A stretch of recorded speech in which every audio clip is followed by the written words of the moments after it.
자, 우리 이 포스터를 보시면요, 여기 아예 되게 예쁜 아이가 하나 있죠. 예, 제가 이걸 그리려고 열심히 노력을 했는데 못 그려서 결국은 AI한테 부탁을 했어요. 그래서 AI한테 부탁을 해서 내가 이런 강의를 하는데 이런 제목으로 하고, 우리 코리안 세컨 제너레이션 코리안이 크리스찬인데 이 AI 시대를 어떻게 주도하면 좋겠나, 이런 이 디스크립션, 묘사를 하는 그 말을 넣었더니 이렇게 만들어줬어요. 너무 좋더라고요. 여기 보면 십자가도 막 인공지능 안에 있고. 그래서 이걸 제가 그린 건 아니고요. 예, AI를 부탁을 했더니 이렇게 그림을 그려주더라고요. 그래서 그거를 한번 말씀드리고 싶었고요. 지난 강의에서 제가 했던 것들은 인공지능에 대한 제너럴한 인포메이션을 일단 드렸습니다. 그래서 인공지능이 뭔지, 인공지능에 우리가 요즘 사용하고 있는 인공지능의 예들이 어떤 것들이 있는지, 그리고 여러분들이 가장 궁금해하셨던 이 인공지능이 나타나면서 이 미래의 직업군들이 어떻게 변화가 될 것인가, 거기에 대한 제너럴한 인포메이션을 드렸고요. 인공지능의 한계도 몇 가지 이야기를 드렸습니다. 그래서 그 베이스를 해서 제가 AI를 주도할 미래의 자녀들, 사람들은 어떤 특성을 가지는가 두 가지를 말씀을 드렸어요. 그 두 가지 특성이, 하나는 재미, 하나는 의미. 재미와 의미. 거기에 재밌는, 제가 그 토픽을 두 개를 통해서 제가 특성을 한번 소개를 해드렸고요. 마지막 제가 기독교적인 조명을 통해서 영성진앙이라는 것이 있다. AI가 어떻게도 접근할 수 없는 하나님이 주신, 우리에게 고유하게 주신 영성지능이 있다는 것을 이야기를 드리고 마무리를 했었습니다. 자, 그래서 저번에 말씀드린 재미있는 사람들이 왜 AI 시대를 주도할 수 있을 것인가. 재미있는 사람들은요, 굉장히 창의적인 사람들이에요. 그리고 놀아요. 잘 놀 줄 알아요. 잘 놀고 잘 감탄하고, 창의적인 사람들은 AI가 갖지 못한 그런 특성들을 갖고 있는 거예요. AI는 전적으로 창의적일 수는 없습니다. 모든 이때까지 데이터를 종합한 걸 가지고 솔루션을 주고 우리에게 해결책을 주고 제시를 해줄 뿐이지, 완전히 새로운 것들을 만들어내지를 못하네요. 그렇지만 우리는 하나님 주신 창의성이라는 것이 있기 때문에 새로운 것을 자꾸 생각해내고 새로운 것들을 시도해보는 그런 독특한 존재인 겁니다. 자, 그래서 재미있는 사람들이 되자 하는 말씀을 드렸고요. 두 번째는 재미있고 노는 것만 열심히 일하는 것도 중요하지만, 사람은 일하면서 중간중간에 쉬어야 된다. 쉼과 일이 같이 밸런스 있게 돌아갈 때 창의적인 우리 아이디어나 창의적인 생각들은 쉴 때 우리한테 온다. 여러분들, 우리가 이렇게 화장실에서 일 볼 때나 샤워를 할 때 갑자기 문득문득 기발한 아이디어가 떠오를 때가 있죠. 바로 그런 예입니다. 우리가 적절한 쉼을 쉴 때, 쉼을 우리가 가질 때 굉장히 창의적인 생각들이 많이 떠오른다는 거예요.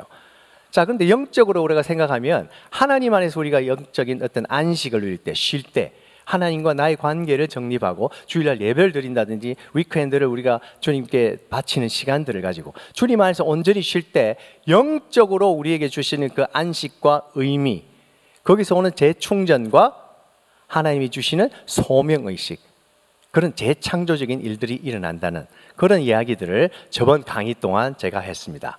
자, 오늘의 강의는 뭔가 하면요, 자, 이제 파트 2거든요. 일단 인공지능이 지난 11월 8일까지 제가 말씀드렸던데, 불과 4개월 동안, 불과 이제 4개월이거든요. 지금 3월 달이니까 어마어마한 발전을 했습니다. 거기에 대한 업데이트를 좀 해드리고요. 그 다음에 오늘은 그 AI 시대를 주도할 사람들의 또 다른 몇 가지 특성들, 제가 3가지를 더 뽑아봤습니다. 자, 3가지를 더 소개해드리고 오늘 마치려고 합니다. 자, 업데이트입니다. 업데이트. 자, 저번 달에 4개월 전에 오셨던 분들 되게 놀라셨어요. 야, 애가 이 정도까지 우리 생활에 들어왔구나. 굉장히 많이 놀라셨을 거예요.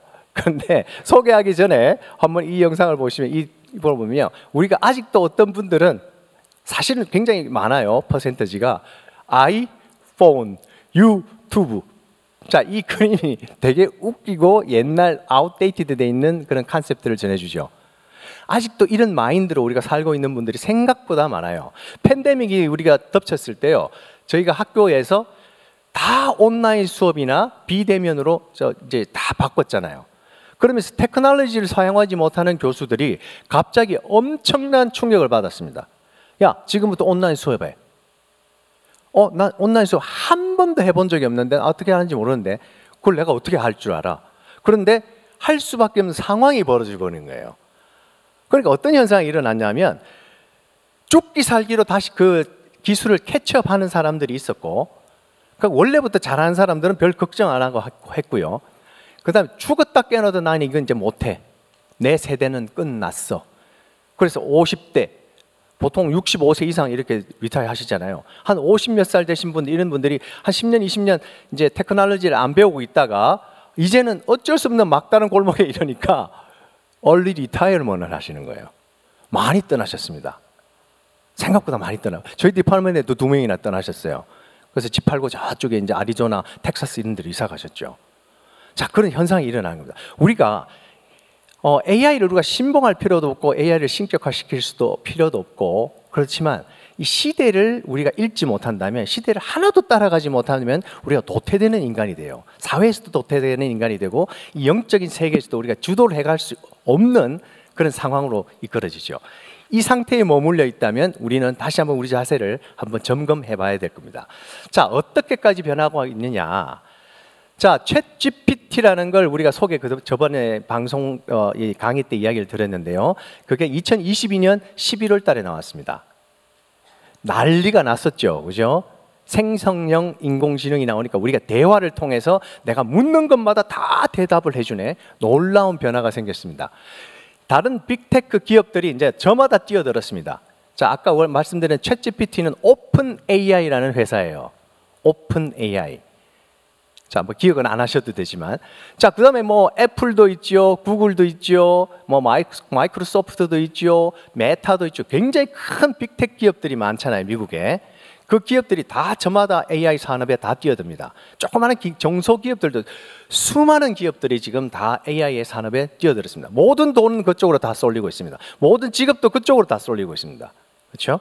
자, 시대가 엄청나게 변하고 있습니다. 저희 학교에서도요, 올해 2월 달에 마이크로소프트에서 운영하는 AI 인공지능을 전격적으로 학교에 다 들여왔습니다.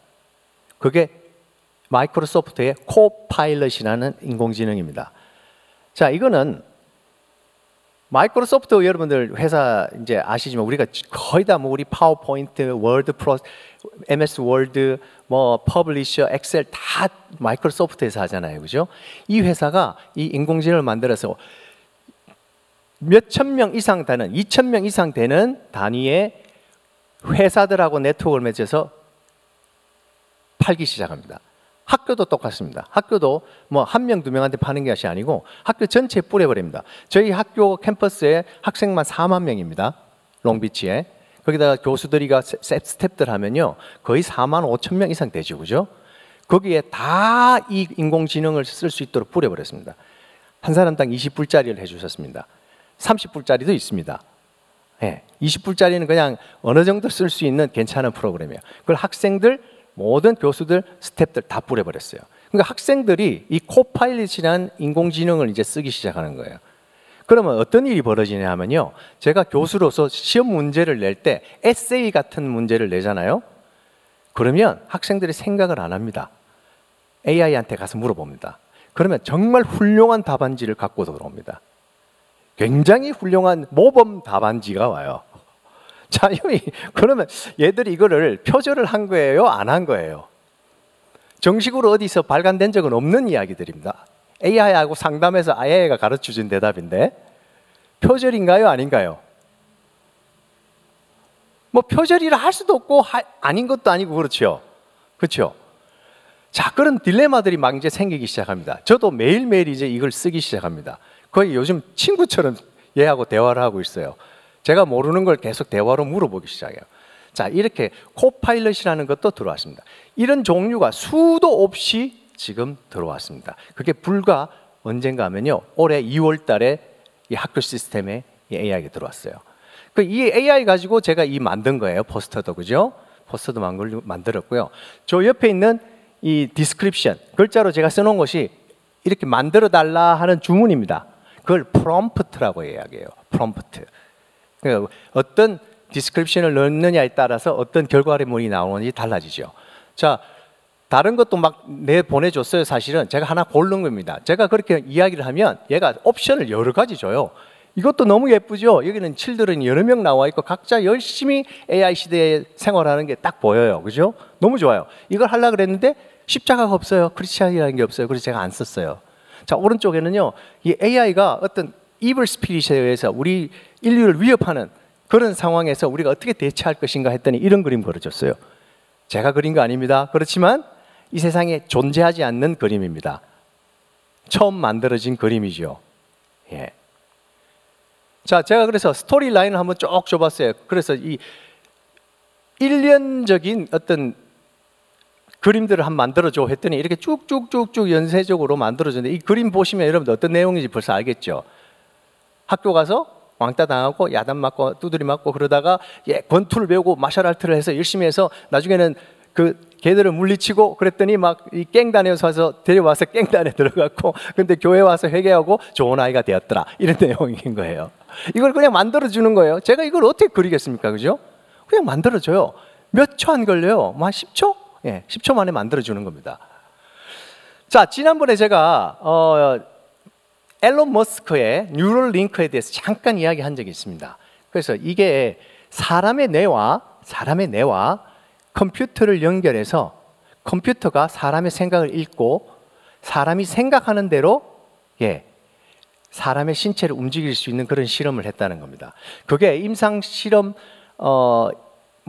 승인을 획득한 것이 불과 작년 5월 달이었어요.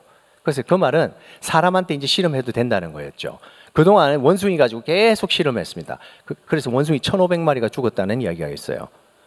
그런데 이제 안전해졌다는 거죠. 안전해서 이제 더 이상 원숭이가 죽지 않으니까 뉴럴링크에서 이걸 임상 승인을 요청했고 FDA에서 정식으로 승인을 해준 것이 작년 5월. 근데 작년 5월에 했더니 올해 1월 달에 1월 30일 날 실제로 사람하고 컴퓨터를 연결해 버렸습니다. 실제로 연결했어요. 사람의 뇌에 칩을 심는 거예요. 뉴런 칩을 심어서 이 뉴런 뇌에서 일어나는 모든 파장과 모든 그런 것들 정보를 컴퓨터에 입력을 시키면 컴퓨터가 그것을 계속 데이터를 축적했다가 내가 생각하는 대로 몸을 움직일 수 있는 그런 연결을 만드는 거예요. 이 실험에 참가하는 사람은 전신마비 환자입니다. 전신마비 환자예요. 그래서 이 전신마비 환자가 생각을 계속 하네. 나는 손가락을 지금 이렇게 움직여야지, 이렇게 움직여야지. 그 순간순간의 데이터를 컴퓨터가 입력해놨다가 나중에는 이제 반대로 움직일 수 있게 해주는 거예요. 자, 그래서 지금 그 데이터를 모았더니 2월 20일에 앨런 머스크가 발표를 했습니다. 뭐라고 이야기를 합니까? 첫 번째 그 수술 받은 환자가 지금 생각만으로 마우스를 다 움직일 수 있다. 컴퓨터를 조작할 수 있다는 거예요. 생각만으로. 손가락 하나도 까딱하지 않고 생각만으로 컴퓨터를 조종할 수 있다는 이야기예요. 놀라운 시대가 왔죠. 그래서 자기의 말로는 그럽니다. 많은 디서빌리티, 장애를 가진 사람들이 이런 걸로 많은 혜택을 받게 될 것이다. 시각장애인들도 도움을 받을 수 있을 것이다. 다른 육체, 신체 장애도 물론이고 정신장애도 고치고 디멘시아, 우리가 치매 환자까지도 이런 걸로 우리가 다 도움을 줄 수 있을 것이다. 그런 아주 고상한 아이디어로 이런 실험을 했습니다. 이 실험 이름이 텔레파시입니다. 텔레파시. 우리가 텔레파시 그러잖아요. 생각과 생각이 통해 남의 마음을 읽는 그 프로젝트를 지금 실행이 되었습니다. 이미 사람과 컴퓨터는 연결이 되고 말았습니다. 자, 갤럭시 조금 전에 얼마 전에 나왔죠. S24. 여기 AI가 탑재가 되어 있습니다. 랭귀지 부분에 탑재가 되어서 13개 나라의 국가들의 여기 랭귀지가 다 들어가 있습니다. 여러분 24를 사신 분이 있는지는 모르겠지만 여기 들어갔으면 굉장히 독특한 게 보세요. 자기가 만약에 전화를 합니다. 외국인과 전화, 나는 잉글리시로 영어로 하고 다른 사람은 프렌치로 이야기합니다. 그 사람이 S24를 갖고 나도 S24를 갖고 있으면 나는 영어로 이야기하는데 그 사람의 화면에 프렌치로 다 쭉 자막이 뜹니다. 그럼 동시에 그 사람은 내가 말하는 것을 프렌치로 읽고 있는 거죠.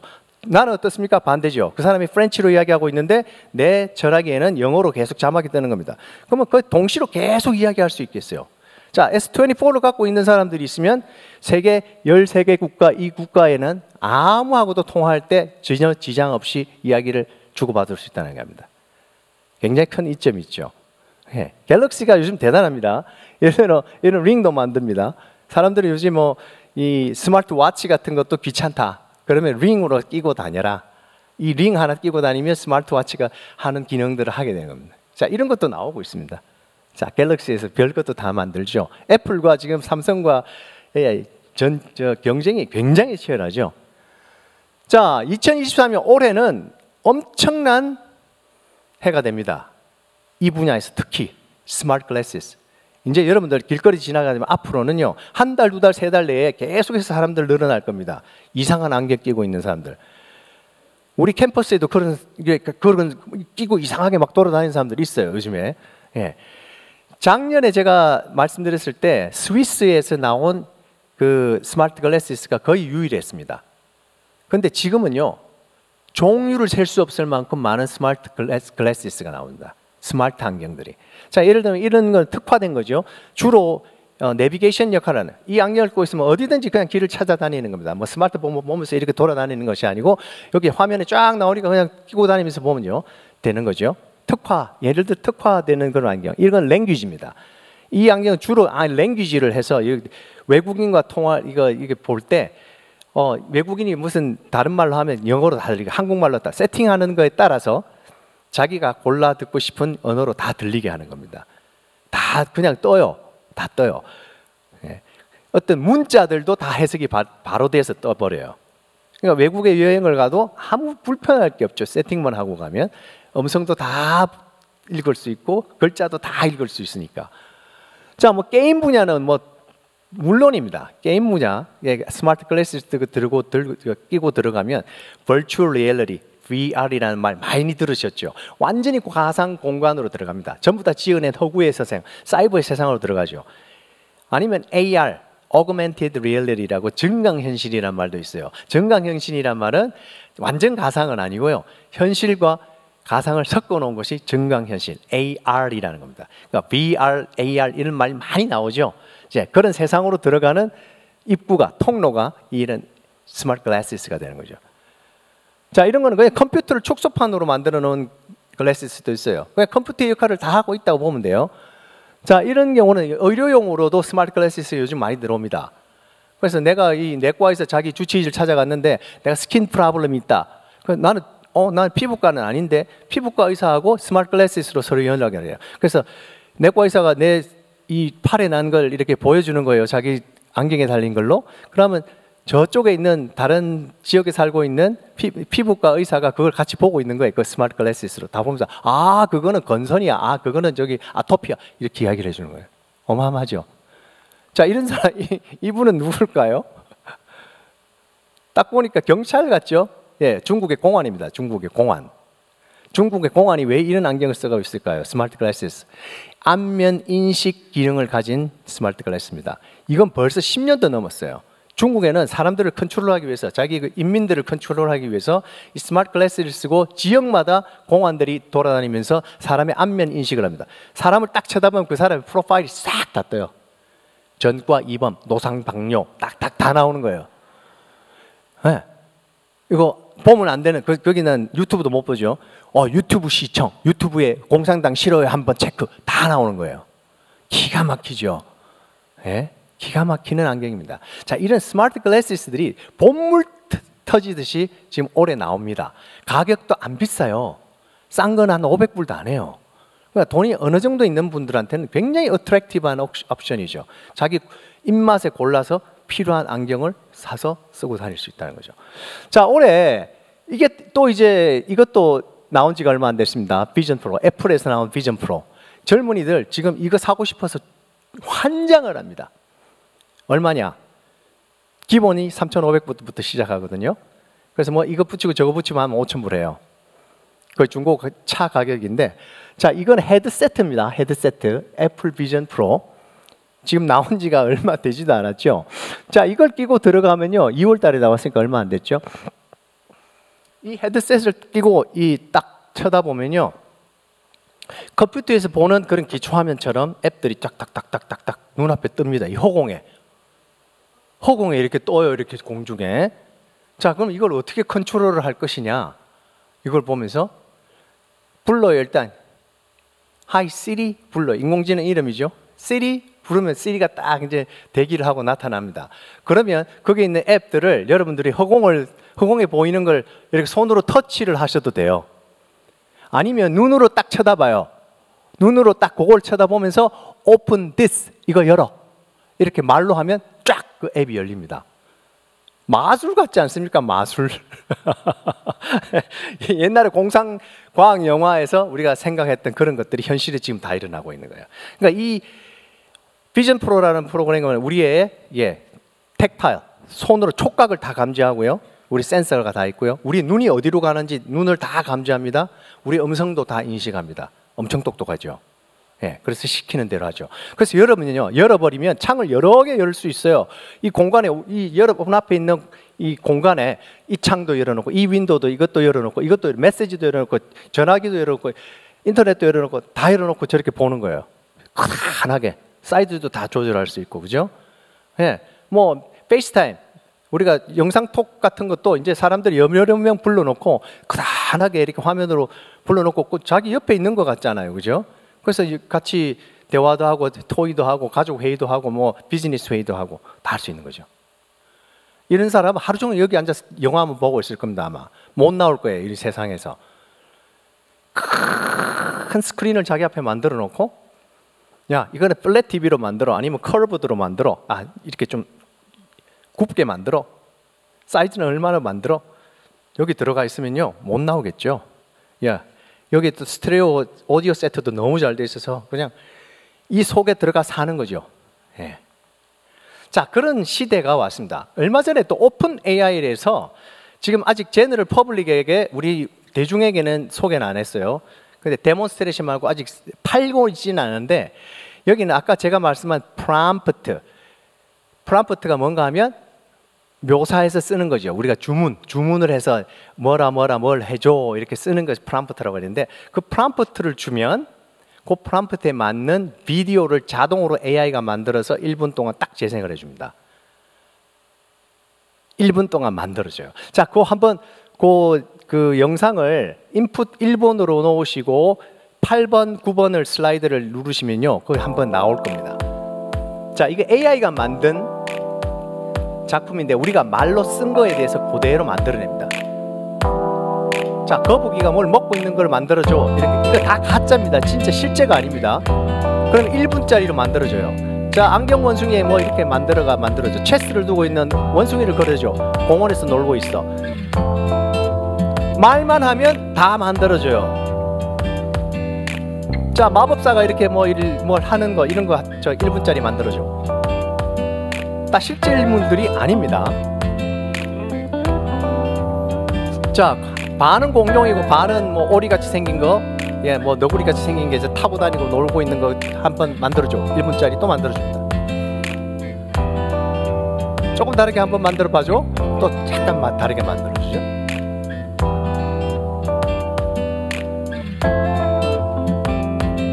자, 미래 도시에 우리가 뭐 비행기를 타고 가듯이 한번 날아가면서 보는 걸 한번 만들어줘 봐. 구체적인 걸 말을 안 해도 돼요. 화성에서 드론들이 날아다니면서 막 경주하는 거 만들어줘. 자, 이건 지금 조금씩 우리가 맛배기만 보는 거지만, 마운틴에서 개 2마리가 팟캐스팅 하는 거 만들어줘. 1분짜리 딱딱딱딱딱 만들어주는 거예요. 자, 여러분, 이런 것들이, 자, 이 쿠킹 클래스 우리 생활에 들어오게 되면 이게 곧 available 합니다. 이거 곧 조금 있으면 시판합니다. 오픈 AI에서 소라라는 프로젝트인데요. 자, 그러면 우리 젊은이들 같은 경우에 뭐 영상 작업하는 사람들이라든지 비디오 만드는 사람들이라든지 그런 사람들은 이제 그냥 글로만 쓰면 되는 거예요. 그러면 자기가 상상하지도 못했던 엄청난 화면들이 저렇게 떠오르는 겁니다. 완전히 다른 세상에 와버렸죠. 그죠? 다른 세상에. 자, 이것도 한번 연결해서 보세요. 이거는 테슬라에서 만든 로봇입니다. 자, 2023년에 옵티머스 제너레이션 1이 나왔고요. 그 전에 1년 전에는 범블비가 있었고요. 올해 바로 초에 또 제너레이션 2 로봇 2가 나왔습니다.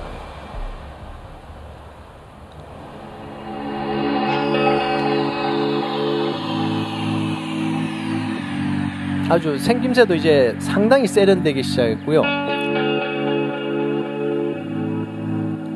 이제 손가락 움직이는 이런 것들 움직임들이 거의 사람과 흡사한 수준에 이르렀고, 스피드도 작년 모델에 비해서 30% 증가했습니다. 상당히 빨리 움직일 수 있습니다.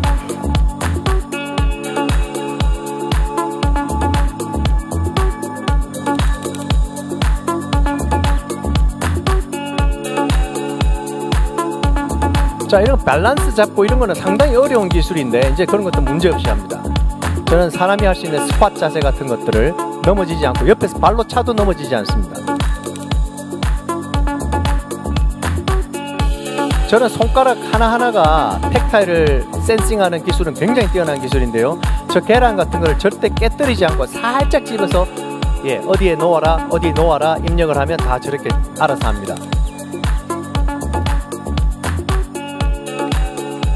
자, 여기서 이제 스탑 해주시면 되고요. 자, 이런 로봇 기술 같은 경우도요, 테슬라만 있는 게 아니고 많은 기업들이 사실 훨씬 더 뛰어난 로봇들 많이 나옵니다. 특별히 군사 작전 같은 경우는 우리가 상상하지 못했던 신체 기능을 가진 어마어마한 로봇들이 실제로 지금 전쟁 지역에서 돌아다니고 있습니다. 어마어마한 스피드로. 예. 자, 이런 시대가 지금 온 겁니다. 그래서 2024년부터는 우리 테슬라에서 이런 로봇을 통해서 엄청난 도약을 일으킬 것이고, 앨런 머스크의 말에 의하면 앞으로 5년 내에 저런 로봇을 자기 개인 비서로 데리고 다니는 사람들이 미국에서 엄청난 숫자가 될 것이다. 그렇게 이야기를 합니다. 자, 그런 세상이 오면 어떻게 되냐면요, 제 옆에 AI 로봇이 저를 따라다녀요. 저희 보디가드 겸 저희 비서죠. 개인 비서가 제가 말로만 하면 돼요. 다. 야, 이거 처리해, 이거 해, 이거 해, 이거 해, 이거 해. 다 옆에서 일일이 도와주고 대화도 다 해주고 솔루션도 주고 집안 일까지 다 하는 개인 비서가 저를 따라다닐 수 있다는 게 아닙니다. 자, 가격이 이게 얼마일 것 같아요? 이거 얼마 정도 할 것 같아요? 예? 얼마예요, 권사님? 맞아요. 최저 가격 2만 불이에요. 2만 불에서 3만 5천 불. 자, 그 정도 나오면요, 개인 비서 문제가 아니고 이 산업을 다 바꿔버리겠죠. 공장 같은 데서 내가 공장장이다, 사람 고용하겠습니까? 이런 로봇 고용하겠습니까? 로봇이 훨씬 싸잖아요. 그리고 여기 뭐 원망이나 불평이나 그런 거 하는 사람 없고, 헬스 인슈런스 해달라고 말할 사람도 없고, 예? 야간 근무한다고 뭐라 할 애들도 없잖아요. 그죠? 얼마나 편해요. 수리비만 좀 있으면 된다는 이야기죠. 그러면 산업의 구조가 완전히 바뀌어버린다는 이야기입니다. 제조업 같은 데는 이런 것이 등장해서 상용화되면 당연히 이걸 쓰게 돼 있겠죠. 그죠? 예.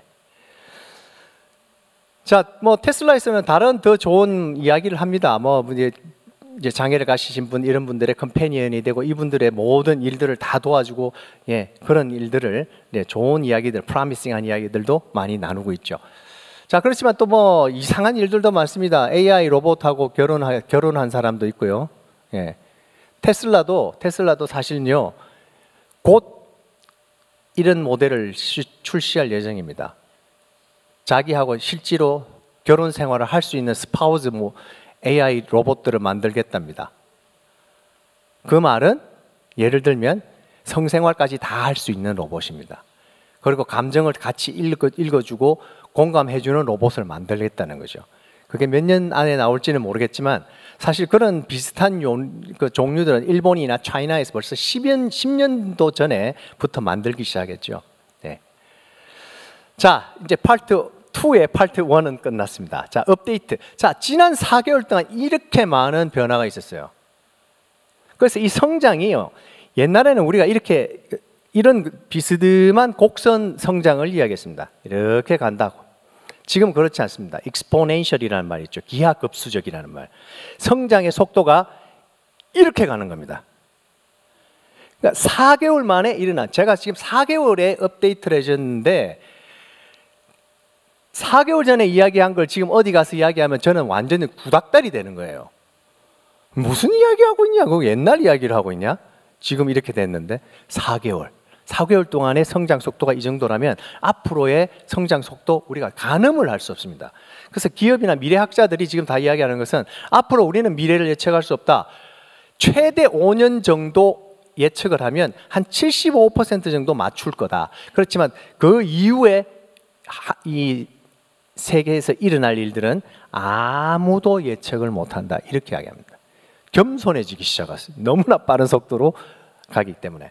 자, 파트 1은 이제 끝났고요. 오늘의 진짜 이야기하고 싶은 것들은, 자, 그러면 AI 시대를 주도할 사람들의 또 다른 어떤 특성들이 있을까? 전에 말했던 재미와 의미 외에 다른 것들을 한번 이야기해 보자는 겁니다. 이게 더 중요하잖아요. 자, 세상은 이렇게 변하고 있는데 우리는 어떻게 해야 되나? 어떤 사람이 되어야 될까? 우리 아이들은 어떻게 키워야 될까?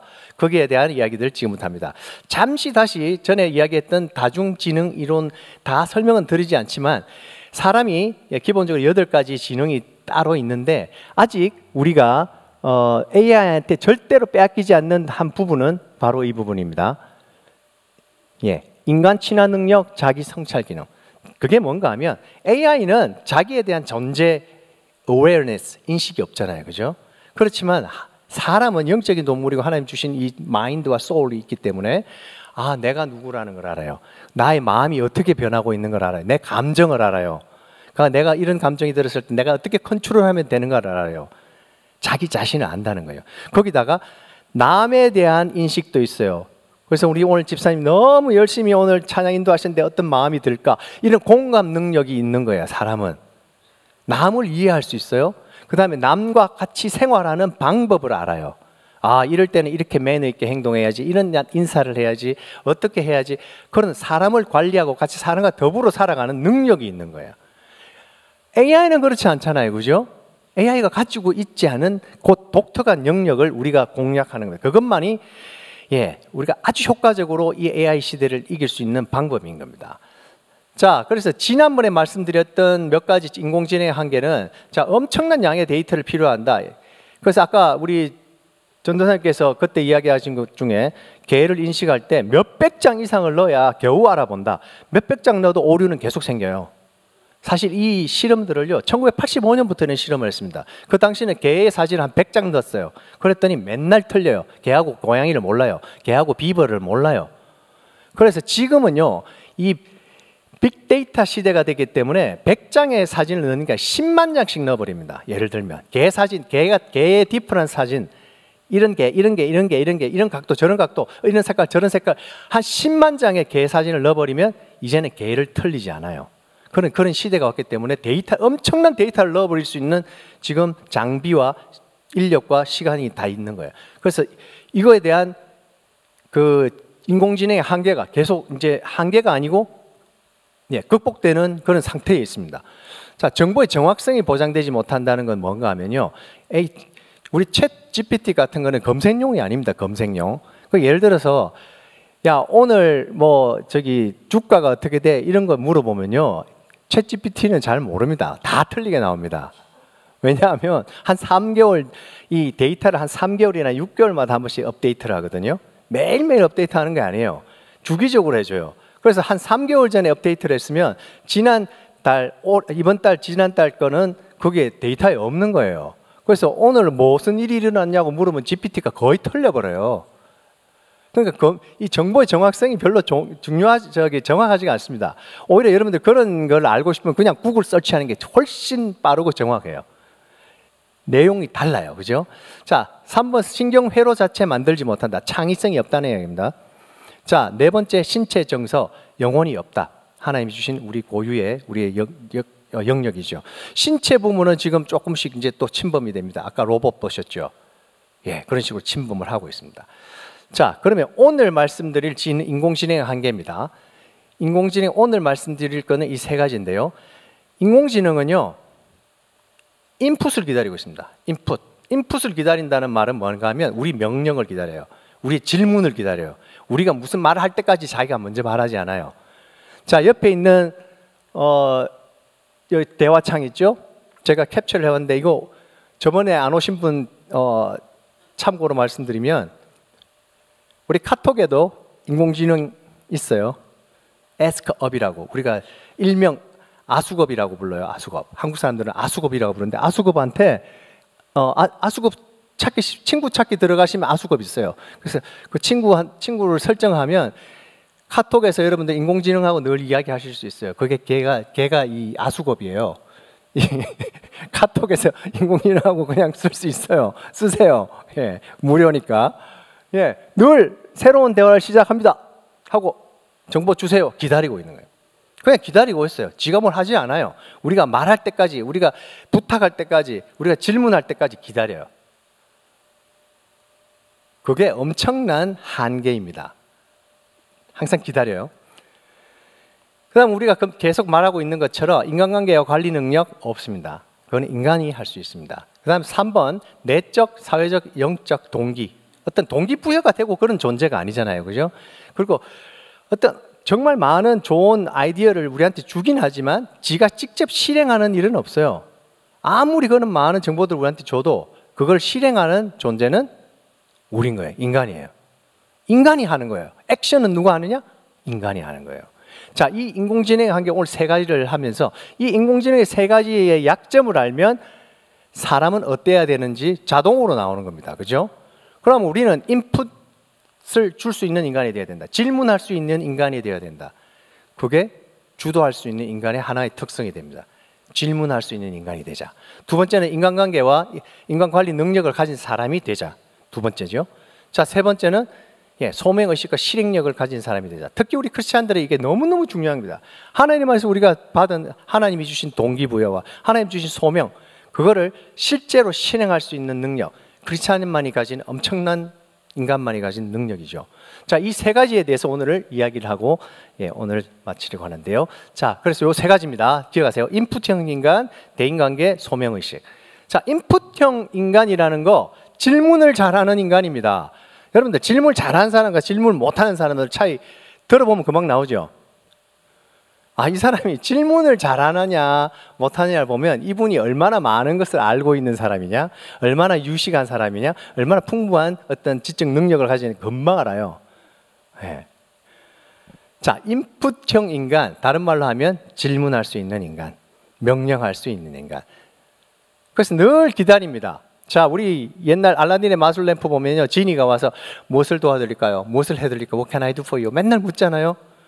지니는 뭐든지 다 할 수 있는 존재지만 AI는 지적 영역에서 우리를 위해서 거의 모든 것을 해줄 수 있는 존재가 됐어요. 잘 이용을 하면 된다는 이야기입니다. 잘 이용을 하려면 질문을 잘 하면 돼요. 자, 그러면 질문을 잘하기 위해서는 우리가 어떤 노력을 하면 좋을까요? 질문을 잘할 수 있는 인간, 예를 들어 어떤 노력을 하면 질문을 잘할 수 있게 될까요?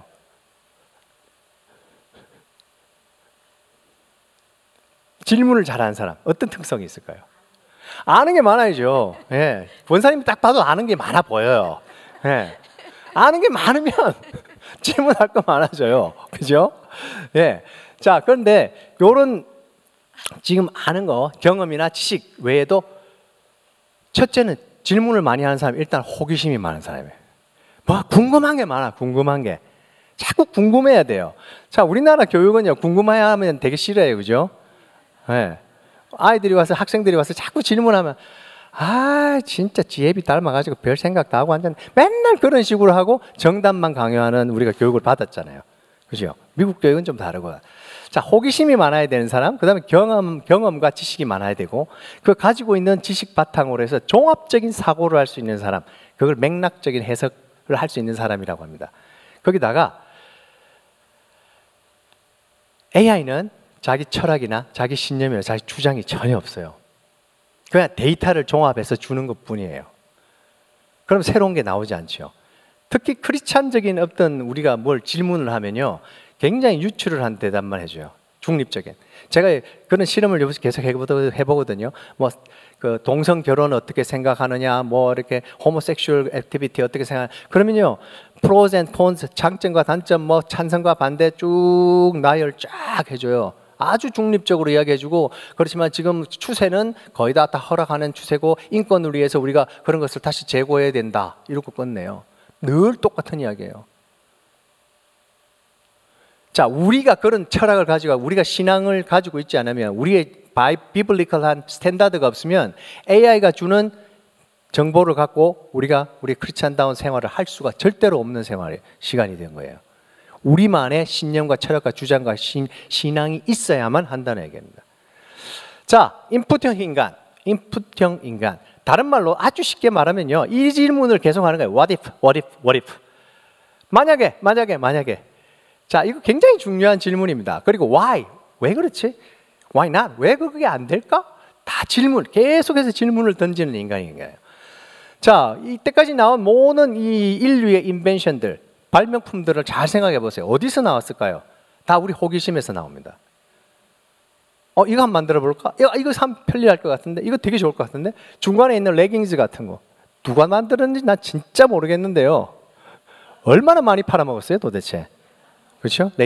레깅스가요 청바지보다 더 많이 팔리는 거 아시죠? 예, 그렇습니다. 그 옆에 뭐 애플 비전도 있고, 이런 모든 부산물들이, 생산물들은 다 호기심에서 나왔다는 겁니다. 그래서 이 호기심을 가진 우리 아이들이 있으면 굉장히 오히려 우리가 인커리지 해줘야 돼요. 어떻게 그런 생각을 했냐? 굉장히 귀찮아요. 사실은 그거 이야기해 주려면. 우리 부모들 요즘 다 그러잖아요. 구글 써 제발 마. 그러고 끝내요. 구글이 다 아니까. 그게 아니고요. 그걸 인커리지 해주고 그걸 오히려 자 컬티베이팅 해주는 부모님들이 돼야 돼요. 자, 어느 정도로 큐리아시티가 중요하냐? 이런 우스꽝스러운 질문도 해봐야 돼요. 자, 사라진 사람을 찾으면 보상금 주죠. 그죠? 우리가. 그리고 그 본인이 근데 만약에 직접 나타나서 그 사람 찾았는데 하면 그 사람을 보상금 줘야 돼야 말아야 돼요. 본인이 사라진 사람인데 본인이 제가 그 사람인데요. 저한테 보상금 주세요. 나타났다. 이런 상황이 나타났다. 자, 이분이 나타났어요. 다시 사라졌는데 나타나고 보상금 주세요 하면 이 사람 보상금 줘야 돼요. 말해. 이런 우스꽝스러운 what if question도 우리가 밸류어블하게 생각해 봐야 된다는 거예요. 오, 재밌다 그거. 그런 문화가 되면 창의성이 그냥 생깁니다. 예, 특히 집안에서 제발 아이들 구박하지 마세요. 이상한 이야기 하면 와 진짜 재밌다고 이야기를 맞장구 쳐주고 같이 계속 발전시켜 보세요. 정말 재밌는 아이디어들이 나옵니다. 자, 다양한 경험은 어떻게 우리가 얻을 수 있을까요? 다양한 경험. 여러분들은 어떻게 다양한 경험을 얻으십니까? 자꾸 뭘 시도해 본다. 새로운 걸 자꾸 시도해 본다. 예를 들면 여행 같은 거죠. 여행. 저희 집은 돈 조금 모이면 하여튼 친구들 다 맨날 어디를 갔어요. 그래서 돈을 모은 적이 없어요. 항상 그거 다 썼기 때문에. 하지만 한 번도 후회해 본 적은 없습니다. 여러분들 본 만큼, 느낀 만큼, 생각한 만큼 성장합니다. 그죠? 그게 안 되면 정말 이제 요즘에는 이게 너무 힘들지만 책 읽는 것만큼 사실은 좋은 거 없거든요. 우리가 돈 안 들고 진짜 이거 뭐 책 한 권 사봐야 얼마 안 하고 요즘은 인터넷으로 이북으로 보면 진짜 얼마 하지도 않아요. 그죠? 도서관에서 빌려받아요. 요즘 아이들한테 제가 정말 제일 좀 아쉬운 것들이 책을 읽지 않는다는 거예요. 그러니까 사고할 일이 없어요. 책 읽는 것은 굉장히 중요한 일인데 안 되고 있죠. 그것도 하기 싫다. 그럼 영화라도 보세요. 영화 보는 건 나쁜 거 아닙니다. 여러분들. 어떤 영화를 보느냐. 그 영화를 보고 나서 어떻게 우리가 프로세싱을 하는가가 더 중요해요. 나쁜 영화도 가끔 봐도 돼요. 보고 나서 그걸 정확하게 해석하고 이것은 이래서 좋지 않고 나쁘고 이런 영향을 받지 않아야 된다. 그 깨달음을 가지면 돼요. 해석할 수 있는 능력이 생기고 필터링할 수 있는 능력이 생기면 봐도 돼요. 괜찮아요. 오히려 도움이 됩니다. 그걸 가정에서 하시라는 게 아닙니다. 가정에서.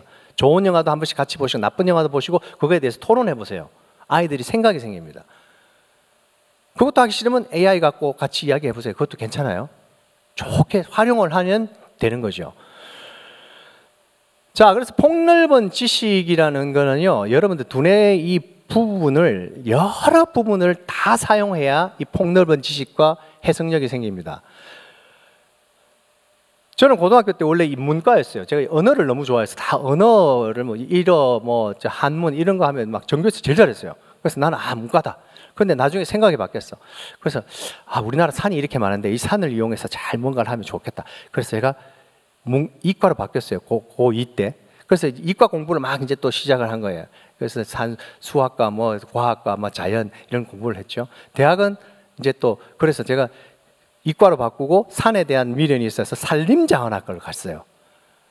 산림자원학과. 산림자원학과에서 공부를 하다 보니까 너무 이렇게 가르치는 게 빈약하고 재미가 없어요. 그래서 복수 전공을 했어요. 신문방송학을 했어요. 전부 계속 말도 안 되는 점프를 했어요. 그죠? 그러다가 미국 와서는 또 직장 생활을 하면서는 제가 이랜드에서 근무를 했었는데 뭐 교육 담당, 그 다음에 세일즈 담당, 마케팅 담당 이런 걸 한 거예요. 계속 다른 걸 했어요. 그럼 내가 뭘 하고 있지? 이런 생각이 들어요. 미국 와서 또 공부를 했어요. 또 다른 걸 했어요. 레크레이션 테라피, 치료를 했어요. 그러다 보니까 의료 부문을 공부해요. 질병을 공부해요. 장애를 공부해요. 사람들의 휴먼 퍼포먼스를 이용해 계속 다른 공부를 했어요. 에듀케이셔널 사이콜로지를 공부했어요. 부전공은 교육 심리를 했어요. 그런데요, 할 때는 정말 내가 뭘 하나 했어요. 그런데 그러다 보니까 제가 두뇌를 계속 다른 두뇌를 쓴 거예요. 그리고 그게 어느 순간에 연결이 돼요. 그래서 한 가지 현상을 보면 이런 다른 분야가 같이 연관이 되어서 생각이 되어지는 거예요. 제가 지금 AI에 대해서 이야기를 하고 있죠. AI 공부 내가 학위 받은 적 없잖아. AI 전문가도 아니에요. 근데 AI를 보면 AI에 대한 것들이 다른 것과 연관이 되고 크리스찬의 마인드와 연결이 되고 자연스럽게 연관이 되는 것이 훈련이 되어버린 거예요. 그래서 요즘에는요, 한 우물을 파라는 공부는 오히려 이제는 이 시대에 맞지 않습니다. 이 4차 산업시대에 가면서 우리가 제일 키워드 중에 하나가 초융합이라는 게 있어요. 초융합. 모든 걸 다 연결해버린다. 모든 걸 다 연결해버린다. 지금 그런 식이 돼요. AI의 기술이라든지 이 4차 산업의 모든 것들은 모든 게 융합되는 게 하나의 그거거든요. 성격이거든요. 그래서 우리가 종합적인 지식과 종합적인 에어리어의 그 엑스퍼티즈를 계속 연결시키고 같이 융합시키는 게 요즘에 어떤 리더들과 CEO들, 그런 사람들이 가진 하나의 큰 특성이에요. 자, 그래서 멀리 사용할수록, 두뇌에 멀리 사용할수록 새로운 창의성이 생긴다. 맥락적 사고. 자, 맥락적 사고. 컨텍스트라는 이야기 있는데요. 자, 우리가 한 가지 뭘 볼 때 종합적으로 큰 틀을 같이 이해를 해보라는 겁니다. 큰 틀을. 하나만 단편적인 것만 보면 우리가 이해가 안 될 때가 있어요. 그리고 해석을 틀리게 할 때도 있고 해석이 또 다 달라져야 될 때도 있어요. 자, 이 사람은요, 굉장히 유명한 스티븐 시글이라는 배우입니다. 자, 이 사진을 보면요, 이 사진 속에서의 이 사람은 대충 어때요? 막 지금 요리하면서 좀 힘들어하죠, 그죠? 지친 모습이 역력하죠. 신데렐라의 그 난장이들의 속에 그 얼굴을 넣어놓으니까 그냥 뭐 난장이 같습니다, 그죠? 엄청 외로워 보이는 사진도 있어요. 똑같은 얼굴입니다. 이런 사진에 똑같은 얼굴을 넣었더니 정말 잔인하게 보여요. 맥락적이라는 거예요. 똑같은 얼굴이에요. 똑같은 얼굴. 똑같은 사진 제가 집어넣은 거예요. 그런데 그 배경에 따라 완전히 달라지는 해석이 나옵니다. 아, 저 사람 슬퍼 지금. 저 사람 잔인한 사람이야. 다 달라지는 거예요. 자, 그런 종합적인, 프래그멘틱, 그러니까 조그마한 단편적인 거 가지고 그걸 우리가 이야기할 것이 아니고 종합적으로 배경이 가진 그런 이야기들을 같이 해야 된다는 얘기입니다. 자, 이 2번 넘버 2 중간에 있는 이 아이는 행복한 아이예요? 불행한 아이예요? 어떤 상태예요? 여러분 어떻게 해석하시겠습니까? 행복해 보이죠? 자, 행복하다. 별로 안 행복할 거라고 생각하시는 분 있으세요? 입이 올라갔으니까 행복하다. 혹시 다르게 생각하시는 분 없으세요? 얘가 진짜 행복할까? 네, 우리 전도사님. 왜요?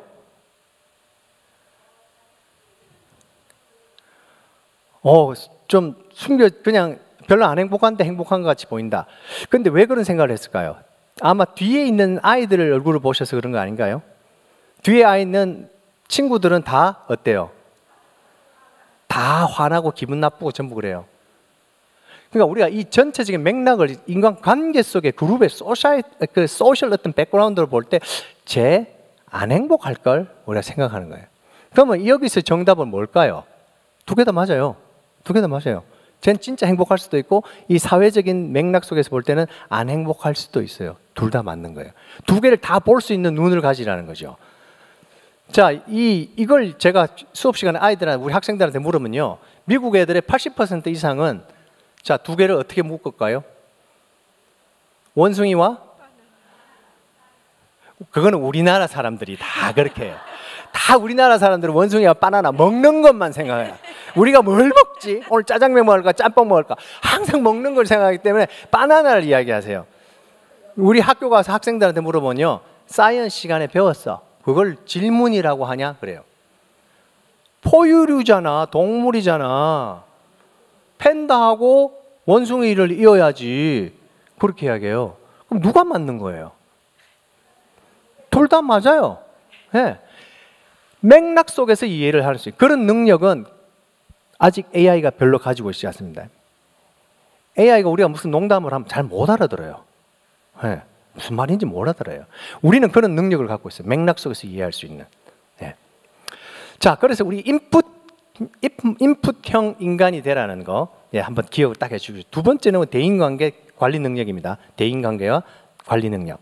자, 이건 뭐 아무리 강조를 해도 모자람이 없겠죠. 예, AI가 절대 할 수 없는 영역. 그래서 우리가 1995년에 데니얼 골맨이 Emotional Intelligence, 감성지능이라는 걸 이야기를 했어요. 벌써 얼마나 오래전의 이야기입니까? 근데 이 이야기가 그때 당시에 굉장히 붐을 일으켰고요. 지금 다시 부각이 되고 있습니다. 한참 지났어요. 20년이 넘어 지났는데 지금 사람들이 다시 감성지능, 이거 중요하네. 이거 정말 중요하네.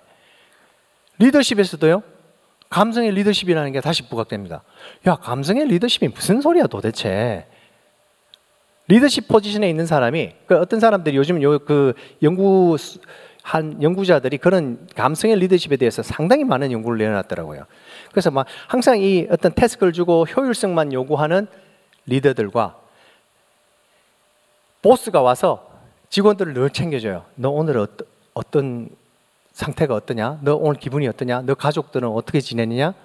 내가 어떤 걸 도와줄 수 있을까? 네가 더 행복하게 이 회사에서 일을 할 수 있는 방법이 있으면 나한테 알려줘. 내가 다 도와줄게. 늘 체킹을 해요. 내가 늘 관심을 갖다 줘요. 그런 회사의 직원들이 훨씬 생산력이 높더라는 거예요. 그리고 훨씬 행복하더라는 거예요. 비교가 되지 않게 행복하더라는 거예요. 행복하니까 일하고 싶어요. 그래서 생산력도 더 늘어나요. 전체적으로 이 효율성이 감성의 리더십을 가진 사람이 월등하더라는 겁니다. 그것이 AI 시대가 오니까 점점 더 그게 부각이 돼요. 그래서 이런 대인관계에 능한 사람이 되려면 그럼 어떻게 해야 될까요? 그럼 어떻게 하면 좋을까요? 첫째, 많이 놀아야 돼요. 다시 한번 말씀드리면 특히 애들은 자꾸 놀아야 돼요. 자, 놀이를 하면 어떤 현상이 일어납니까? 놀이를 하다 보면 맨날 이기고 지고 싸우고, 예, 어떨 때는 막 주먹질 싸움까지 하고, 어렸을 때는, 그죠? 그러면서 알게 돼요. 아, 인생살이라는 게 이런 거구나. 사회생활이라는 게 이런 거구나. 어떨 땐 내가 얻어 터질 때도 있고, 어떨 땐 때릴 때도 있고, 어떨 땐 자빠질 때도 있고, 질 때도 있고, 이길 때도 있고, 알게 돼요. 넘어져도 일어날 수 있는 힘이 놀기를 하면 자연스럽게 생겨요. 뭐 예를 들어서 어떤 밴드에 들어갔다? 그러면요, 전체적인 고울이 무엇이냐? 우리가 3월 달에 콘서트를 할 거야. 콘서트를 위해서 우리가 각자 영역에서 열심히 해. 그리고 우리 화모니를 이루어야 돼. 배우죠. 예를 들어 스포츠 클럽에 들어간다. 이건 더 디스플레인 되어 있는 거예요. 너를 희생해서라도 우리 팀이 이길 수 있도록 네가 열심히 노력해봐. 손흥민 같은 선수 어떤 멘탈리티를 갖고 이 축구를 하지? 배우는 거예요. 조직 안에서 팀워크를 배워요. 희생하는 법을 배워요. 규칙을 따르는 법을 배워요. 자빠져도 또 일어나요. 그런 법을 배운다는 겁니다. 자, 뭐 놀이, 어떤 뭐 밴드, 뭐 스포츠 팀, 그 다음에 여러분들 봉사활동 같은 걸 아이들 시키면 정말 좋습니다. 우리 막내는 제가 맨날 미랄 장애인 매주 목요일날 모임할 때 데리고 가거든요. 자연스럽게 배워요. 너무너무 자연스럽게 배워요. 아, 우리 사회에 저런 스페셜 파퓰레이션이 있구나. 우리가 조금 더 케어를 해줘야 되는 저런 사람들이 있구나. 이분들과 대화할 때는 이렇게 하는 것이 좋구나. 이해도가 축축 올라가요. 나중에 대학 갈 때도 좋아요. 예, 봉사활동 많이 하면, 그죠? 예. 그것도 안 되면 또 책을 읽으세요. 책을 읽는 거예요. 여러분들, 한 권의 좋은 책을 읽으면 사람의 인생이 변합니다. 정말 변합니다. 저도 어렸을 때 뭐 아프면서 막 폐결핵 걸려가 누워 있으면서 책만 읽었는데 그때 읽었던 안데르센 동화라든지 성냥팔이 소녀를 읽으면서 얼마나 울었는지 모른다. 아, 우리 사회에 이런 일이 있을 수 있구나. 이해도가 생기는 거예요. 까라마초프의 형제들을 읽으면서 이런 일이 세상에 이런 일이 배우는 거예요. 정말 책 한 권 잘 읽으면요, 여러분들 인생이 바뀝니다. 그것도 안 되면요, 귀찮으면 영화, 좋은 영화 보세요. 우리 1월 1일 이럴 때면요, 우리 가족들 다 모였을 7번 방의 선물 이런 거 봅니다. 보신 분들 있으세요? 엄청나게 웁니다. 그럼 우리 내기를 해요. 식구들끼리 누가 제일 많이 우나 보자. 티슈를 아예 딱 갖다 클리넥스 박스를 갖다 놓고 서로 울기 시작해요. 그걸 보면 안 울 수가 없어. 그 다음에 이 사랑에 대한, 가족에 대한 이해, 사람에 대한 이해. 잘된 영화 한 편 보면요, 여러분들 대단한 효과를 줍니다. 시네마 테라피라는 이야기가 있어요. 제가 시네마 테라피 연구를 옛날에 많이 했었어요. 정말 훌륭한 효과들을 많이 나요. 자, 이런 것들을 우리가 보면 뭐예요? 다 가족 안에서 이루어질 수 있는 일이에요. 교회 탓할 필요가 없습니다. 아이들 맨날 학원에만 보내면 이런 일이 일어나지 않습니다. 맨날 공부해라는 말만 하면 이거 절대로 일어나지 않습니다. 저는 지금 캠퍼스 있잖아요. 학생들 가르치잖아요. 아시안 아이들이 가장 이걸 못해요. 인턴십 보내면 맨날 탈락하고 울고 짜증내고 막 학교 드랍한다고 난리치는 애들, 아시안 애들이에요. 왜 그럴까요? 안타까워요. 집에서 공부한 소리만 들었어요. 집에서 공부만 해. 너 공부만 하면 너 집안일 걱정하지 마. 공부해. 그래서 성장합니까? 성장 안 합니다. 한 번 자빠지면 못 일어납니다. 그런 아이들이. 자, 대인관계에 능란 사람이 되면 최고의 방법 중에 하나, 교회 모든 프로그램에 아이들 다 보내세요. 제발. 정말 우리 교회 얼마나 편하게 잘 돼 있습니까? 금요 기도를 하든지 뭘 하면 아이들 차일드 케어 다 되고요. 아이들 프로그램 다 있고요. 유투센터에서 아이들 중고등부 다 모임하고요. 그런데 왜 안 보내는 겁니까? 애들을 맨날 공부해야 돼요. 여러분들 여기 와 있는 동안 집에 아이들 놔두고 오면 뭐 할 건데요? 분명히 게임하고 있습니다. 데리고 오세요. 데리고 오세요. 데리고 와서 애들끼리 놀고 애들끼리 인터랙션 할 수 있도록 만들어주는 거예요. 여름마다 겨울마다 수련회 가고 선교지 가고 최고의 opportunity입니다. 최고의 opportunity. 그런 데 가서 며칠씩 그냥 쉬지도 않고 서로 민낯으로 얼굴 보고 문대고 경배 찬양하고 울고 떠들고, 그렇게 좋은 훈련장이 있습니까? 없어요. 이용하시라는 거예요. 활용하셔야 돼요. 우리 여기 다 젊은 우리 세대들이라서 그렇게 좀 이제 생각하시고 아이들 그렇게 하시면 되고요. 여러분들 가정사의 아이들을 초청하세요. 왜 맨날 야 니는 집안 걱정 안 해도 된다, 공부만 해도 된다. 진짜 왜 그 말을 하시는지 모르겠어요. 전 너무 답답해요. 아이들이 왜 가정사를 몰라야 됩니까? 어려우면 아이들한테 알려야 돼요. 최근에 우리가 계속 저희 집에서 우리 아내가 지금 박사학위 하고 있죠. 우리 큰애가 지금 신학대학원에 들어가서 대학원 들어가서 하고 있죠. 우리 딸이 또 마지막 학사학위를 끝내고 있었죠. 우리 막내가 또 공립학교를 도저히 더 이상 보낼 수 없어서 크리스찬 학교를 보내죠. 제가 혼자 벌어서 이걸 무슨 수로 감당을 해요. 그래서 아이들한테 다 이야기를 했어요. 지금 이런 상태다. 나 못한다. 내가 감당 못한다. 아이들이 알면요, 진지해져요. 삶에 대해서 태도가 바뀌어요. 우리 큰아들이 그래서 자기가 지금 신학대학원 지금 달라스에서 다니고 있는데 그 학비를 위해서 아르바이트 4개씩 했습니다. 코피가 터지게 일을 했어요. 그래서 지가 학비를 다 모아서 지가 지 돈으로 학비를 내더라고요. 그런 데서 성장이 일어나지 않겠어요? 그렇죠?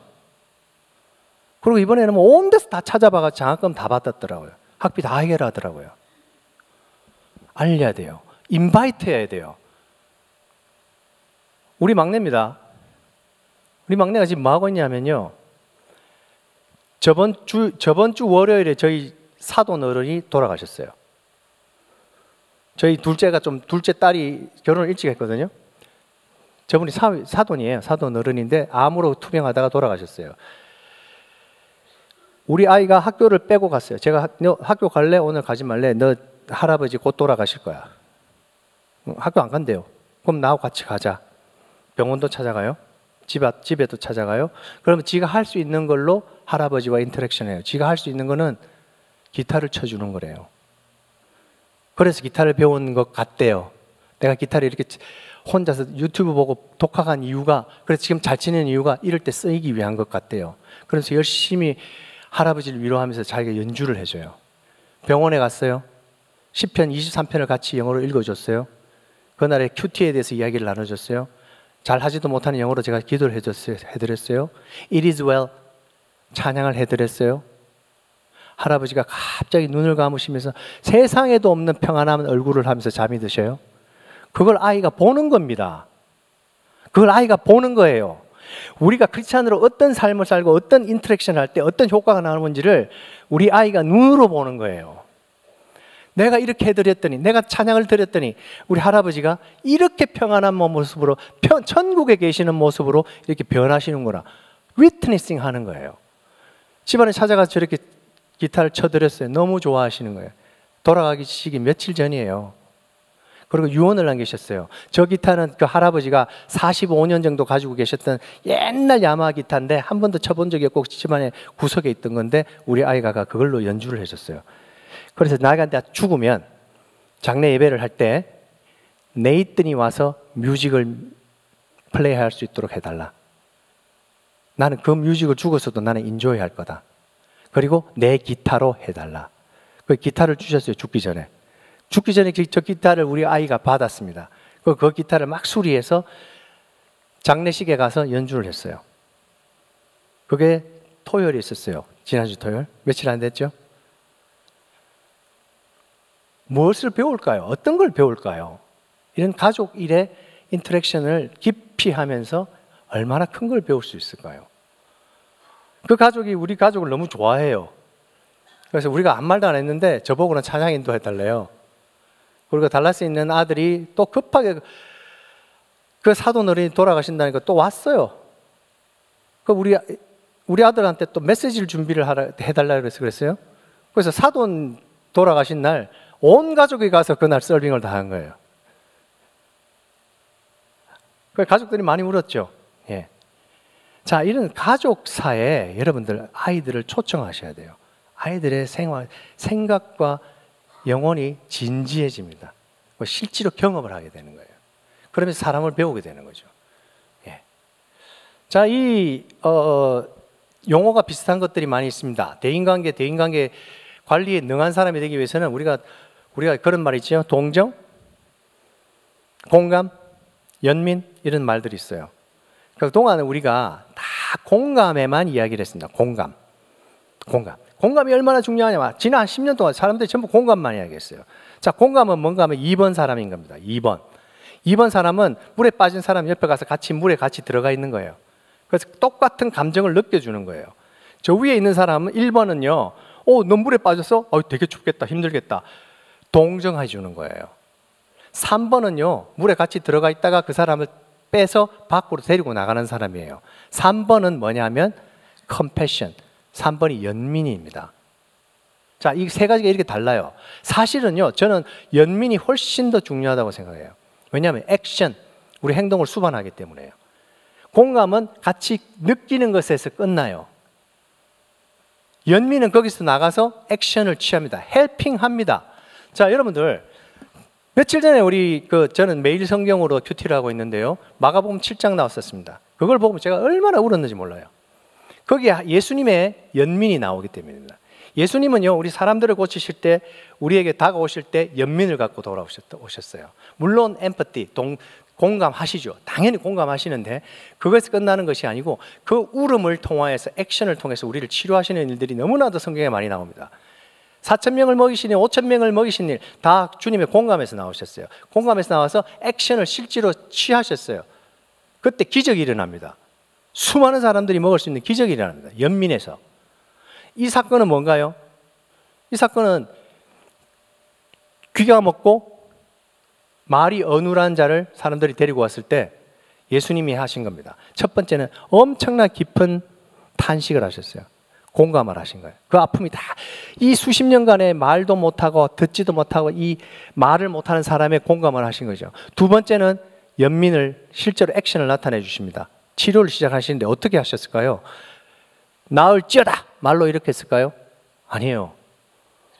너무나도 생뚱맞은 일을 하셨어요. 귓구멍에 막 손을 집어넣으셨어요. 처음에는 저는 이해가 안 갔어요. 왜 이런 짓을 하셨을까? 근데 가만히 생각해 보니까 느껴지는 거예요.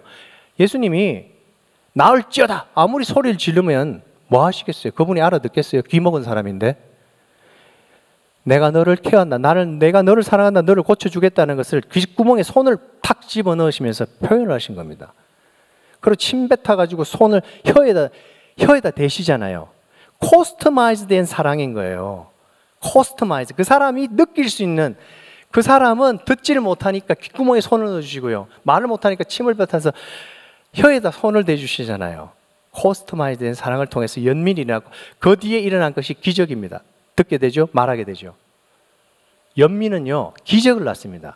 연민은 크리스찬에게 하나님이 주신 어마어마한 축복입니다. 이 연민을 통해서 우리가 할 수 있는 일이 너무나 많아요. 자, 그것이 소명의식과 실행력으로 나타나는 거죠. 소명의식과 실행력. 그것이 우리가 크리스천들이 가진 건데요. 자, 이건 제가 길게 이야기할 수가 없습니다. 너무 오래 걸릴 수 있으니까. 이거는 따로 진짜 몇 시간을 따로 해도 되는 엄청나게 중요한 파트인데요. 우리 시대 앞에는 자, 이렇게 참 너무나도 많은 난제들이 있습니다. 여러분들 학교 가면요. 진짜 요즘에 눈 뜨고 못 보는 아이들 너무 많습니다. 지난 학기 여학생이었는데 이번 학기 남학생이 되어서 저 옆에 와서 소변을 누는 아이들이 있습니다. 난감합니다. 난감해요. 네? 그런 아이들이, 그러니까 성정체성의 위기라는 것은 캘리포니아에서 어마어마한 일이죠. 그런 시기를 맞고 있고 아이들이 AI 시대를 들어가고 있습니다. 계속해서 바뀌고 있습니다. 어마어마한 멘탈 일리스에 시달리고 있습니다. 학교의 아이들이 25%가 anxiety disorder, 불안증이 있어요. 우울증도 20% 있어요. 아이들이 다 정신병으로 돌아가 죽게 돼 있어요. 그런 시대를 살고 있는 아이들입니다. 세계 곳곳에서는 자연재해 일어나죠. 전쟁이 일어나고 있죠. 이게 도대체 어떻게 돼가고 있는 사회입니까? 시대입니까? 자, 이런 시대에 우리가 정말 해야 될 일들이 너무너무 많다는 것을 우리가 잊고 크리스찬들이 사실 너무 안일하게 사는 거 많습니다. 특히 우리 아이들. 다시 또 이야기하지만 공부만 해라. 니는 걱정하지 마라. 그런 말 하시면 안 되는 거예요. 우리가 해야 될 일이 얼마나 많은데요. 그걸 누가 가르쳐 주겠습니까? 교회에서 물론 하죠. 부모들이 가르쳐 주는 겁니다. 부모들이 그런 데서 한 번도 관심 가지지 않고 세상이 어떻게 돌아가는지 말 한마디 하지 않고 아이들과 대화하지 않는다면 아이들이 어떻게 알까요? 그렇죠? 세상을 감당할 수 없는 크리스찬들이 너무 많이 생겨나고 있는 거예요. 세상이 감당할 수 없는 크리스찬이 되어야 되는데 히브리서 11장에 나오는 세상이 감당할 수 없는 사람들이 우리가 돼야 되는데 AI가 감당할 수 없는 사람이 우리가 돼야 되는데 반대가 되고 있어. 너무 어려워요. 파라볼라노이라는 말이 있었어요. 2세기, 3세기에 로마 알렉산드리아 지역을 완전히 휩쓸은 전염병입니다. 천년두 홍역.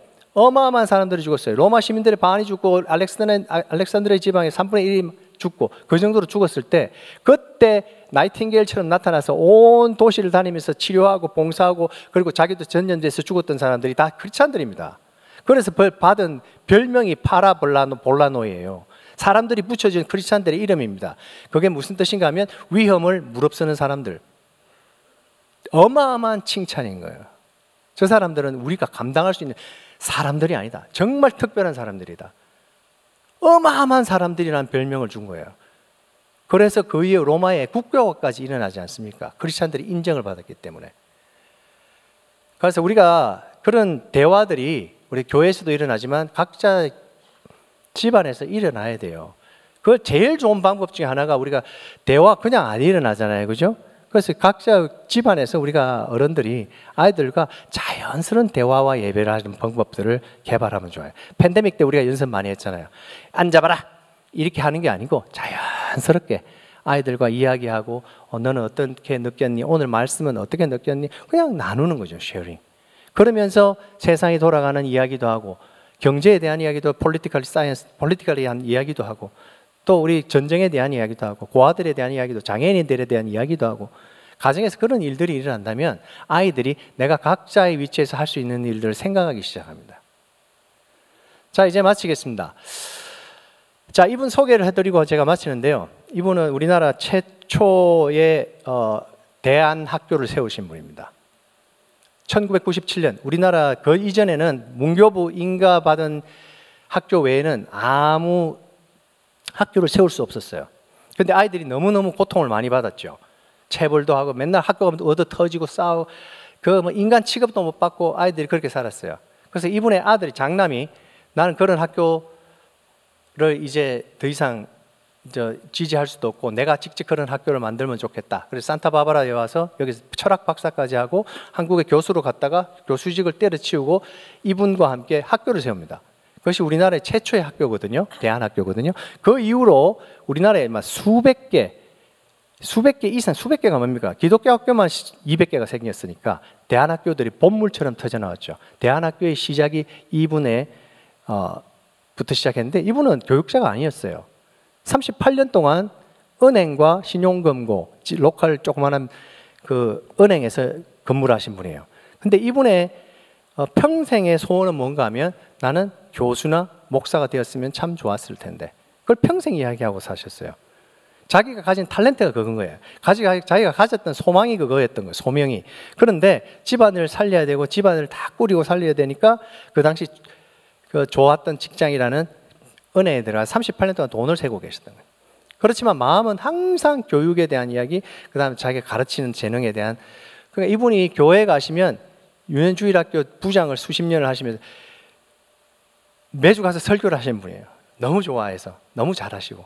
자, 그런 분이 결국은 자기의 모든 사재를 털어서 이 학교를 만듭니다. 이게 초기에 처음에 만들었던 경남 산청에 있는 학교입니다. 그러니까 이런 식으로 이제 만들었죠. 그래서 이제 확장하고 그래서 그것이 시간이 지나면서 이제 장남이 그분이 암으로 돌아가시고 나서 이 수목장을 했어요. 수목장도 이분이 우리나라에서 두 번째로 하신 분이에요. 그 당시에 수목장이라는 게 없었어요.